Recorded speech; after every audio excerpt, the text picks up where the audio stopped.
Welcome back to the panel discussion, Intelligent Threat Detection in Government, sponsored by Digital Reasoning on Federal News Radio 1500 AM and federalnewsradio.com. My guests today are Carrie Long, Program Manager, IARPA, Office of Director of National Intelligence; Deborah Pierre-Louis, Director, Policy Liaison and Training Oversight Office, Directorate of the Deputy CAO for Information Assurance, and Chief Information Security Officer, U.S. Department of State; Melinda Rogers, Chief Information Security Officer, Department of Justice; and Tim Estes, Founder and CEO, Digital Reasoning. I'm your moderator, John Gilroy, and I'm going to pick on Tim here. You know, philosophy majors at the University of Virginia like to read this book called The Structure of Scientific Revolutions. This was printed in 1962, Tim. This is like 50, 60 years ago, and talks about paradigm change. And so my question to you is, do we have a paradigm change right now? Are people in the federal government taking a look and saying, maybe we don't have to build 80-foot walls, maybe we have to worry about insider threat, maybe we should consider tools to help us with this, or we're just building up to the paradigm shift? Well, predicting a paradigm shift in government is probably not a good bet at any given time, because it generally takes longer than you think, because there's so many dependencies. But you know, if I put I guess Thomas Kuhn hat, I think Kuhn wrote that if I remember right. Yep. I think in this area, what is interesting is that when you have a set of traumatic events, and to go from Bradley Manning to Snowden and then some others that are smaller than have been in the meeting, it really has brought a critical amount of attention. Much like 9/11 brought a critical amount of attention to the analytic hole we had, given the resources we had to deploy against the problem. And I think that now we're getting more and more resources thrown at this problem. So I expect major innovations to come out, but I don't know that it would change. I don't think people should stop doing what they're doing on the hope of the innovation. We sometimes go and put a lot of capital in the government to work on new Program X, and we haven't figured out if Program X is going to yield anything users can get. And we look back $100 million later and we're like, well, where is Program X? And they're like, oh, we have a demo. But you had a demo 2 years ago, you still have a demo. And so, I mean, that's just the pragmatism. So we have to upgrade what we have. We have to kind of have better body armor instead of coming up with the next tank for a little while.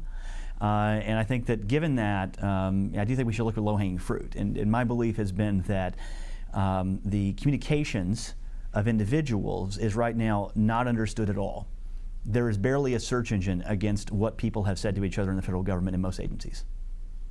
And it's actually really expensive too, because with all the coming declassification around email, for instance, there's going to be a massive expense in reviewing FOIA requests and other things to go and declassify and to respond when email is hitting 25 years later, which is what's going on right now. So I think that there's 2 or 3 compelling requirements emerging in FY17 around these areas, where we could use some of the spend to make this requirements be hit to make ourselves more secure at the same time. We're going to have to spend it in the government so that we can basically comply with the laws. But we can spend it intelligently and maybe hit 2 or 3 birds with the same stone.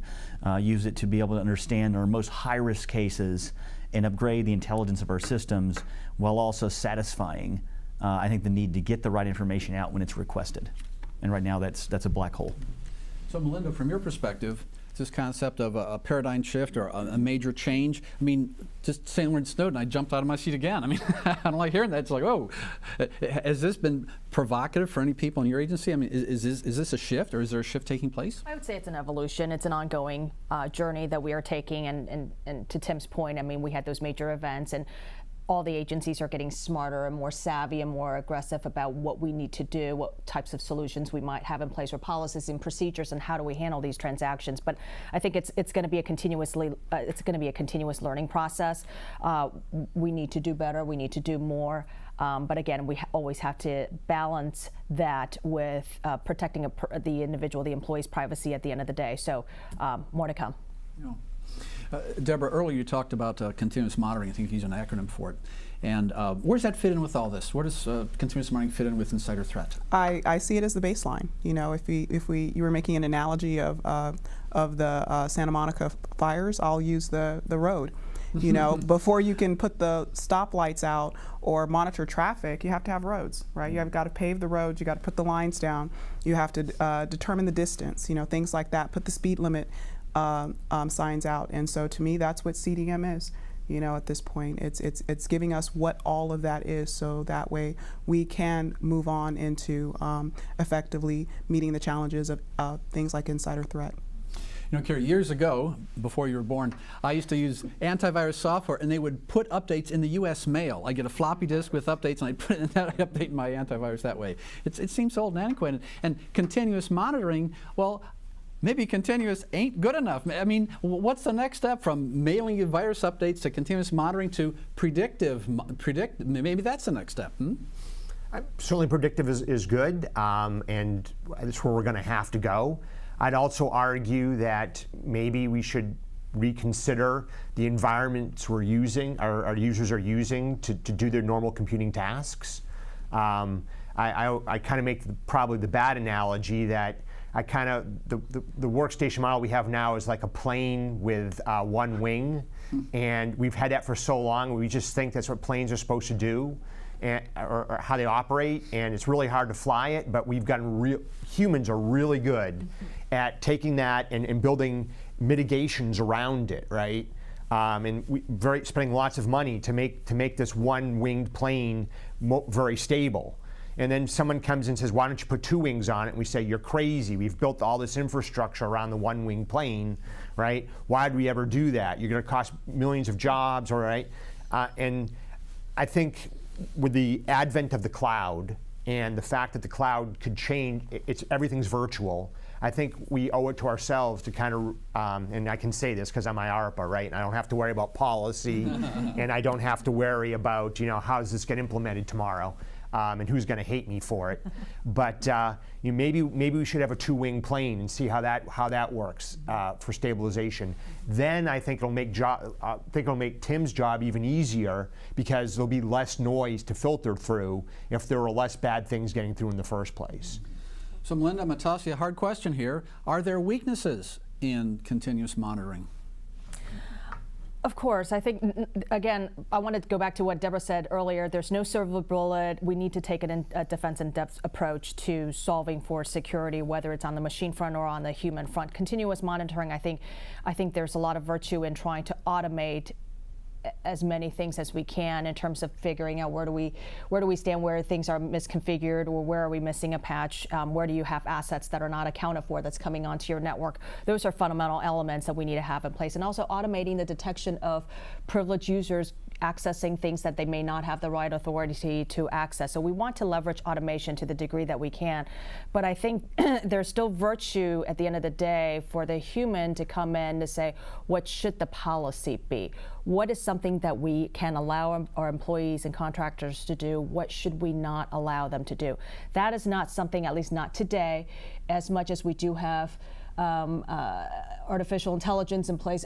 I don't think that could be easily replaced by machine yet. That person still needs to come in with a judgment, and then you can then leverage automation to carry that through. So I think it's a balance, but we need to have both. So Tim, balancing policy with automation, that's a tough blend. Well, I think that there's a lot of honesty also needs to come into the AI and cognitive computing space around where it's at today. And where it's at today is really trusted triage. It's not autonomous judgment, to go to what Melinda's saying. And I think if we focus on how we use AI and cognitive computing to create better quality alerts, better ranking of those alerts to maximize the limited human time that is a requirement to make a decision on, that's where value is to be had. And I think that, after maybe a year, 2, 3 of getting that working and showing that it's creating a lot of freed up investigative hours, showing it's creating some ability to detect threats we missed before, after that case and watching how people use it, really, we'll start getting to a point where we can trust it to escalate things a little bit. But only after it's had a chance to learn with the experts, and we have enough data to know that that's not going to create false escalations. So I think that's the honest answer, and it's a much longer way to go from winning Jeopardy, with a fixed knowledge base that's massive, but a fixed knowledge base, to emulating this kind of subtle decision making. And I think that right now, what is not just nice to have, I will argue aggressively that it's a necessity given the burden, the requirements, is to put triage in place. is to use AI, machine learning, to be able to scale human attention and put better triage in place so that, because we're not going to get the budgets, I'm talking like my friends in the government, we're not going to be a massive change in government to hire 5x the people. And given that, it means we have to make the existing people 5x more productive in a certain area that we can automate. But that automation is not judgment, to Melinda's point. The automation is basically making sure their time's being used effectively. You know, there are risk indicators everywhere. On Saturday, I'm going to put tires on my wife's car because they are worn out. I can see and tell. All kinds of risk indicators for insider threats too. So Carrie, what kind of indicators do you see for insider threats, or do you have any guidelines for that? Well, again, since I come from a research environment, I don't have to worry about the day-to-day problems of securing environments that CISOs have to do. And that's really, I'm really thankful today that I'm not a CISO. But there are things that, as we work with our government partners, as we're trying to build these programs, there are things that they tell us, certain indicators, certain behaviors that may not be necessarily indicative of an insider threat, but going back to Tim's point, allow insider threat analysts to triage better. For instance, if you're curious and you're looking at all types of different information that has nothing to do with your job title, for instance, or analysts, like you said, are very busy. So if you're an analyst and we'll pick a country that no one has a problem with, the Bahamas, and you spend all your time studying the Bahamas and trying to understand the Bahamas. If you're out looking at all of a sudden information about pick another friend of, no one cares about Canada, right? So. Whoa, no one cares about, well, record that, buddy, you're in trouble. Yeah, no one cares about anything bad happening in Canada, put it that way. There we go. So why is he looking at Canada, right? So those are the sorts of things, at least the intelligence community, we're always kind of interested in, right? This increase of interest, right? So that might be an indicator, and that's something that's difficult to understand, right? And that's where something like maybe from digital reasoning would help, which would be, I can look at the different file structures and understand, they're browsing something they shouldn't, but at the end of the day, I need to understand what they're browsing in the context of it, right? So, okay, that has something to do with Canada. A human would recognize that, but a machine needs to be able to do that. And those are the sorts of problems we're trying to deal with at IARPA. So Melinda, what experience have you had with risk indicators for insider threats? I think this goes back to what's normal for this particular organization. Within the Department of Justice, we have 40+ different offices with the full range of mission, from actual law enforcement to litigation to incarceration. They have very different profiles for what's normal activity. So I think having the technology in place to help us determine what that baseline should look like for these different types of mission, and then from there we monitor for what deviates from that standard or from that baseline. That's key. So there is really no, I'd love to be able to give you some examples, but there truly in this case is not a one-size-fits-all, because what would be perfectly normal for the law enforcement arm may look completely different in a litigating environment. And that goes to Tim's earlier point, where the rules for a bank may not apply to DOJ, and just because it applies to one aspect of it doesn't mean it applies to the other. Yes. And poor Deborah here, she's got places all over the world, That's right. and she can't even sleep because, That's right. and so you have a wider range. I wish I only had 40. I got 180 of them. I'd like to have 40. That's right. Is there any training, Deborah, involved with indicating risk indicators for threat detection? Or? Oh, actually, yes. I think it's more training on how to use the technology that's already in place from the user perspective. Are they using the technology correctly? And then from our operators, from our network engineers, what is it they're doing, and how are they operating on the network to secure it? Are they using their access the way they should be using it? So you can have all the certifications in the world, but if you're behaving a certain way on the network, that might not be conducive to what you want to show.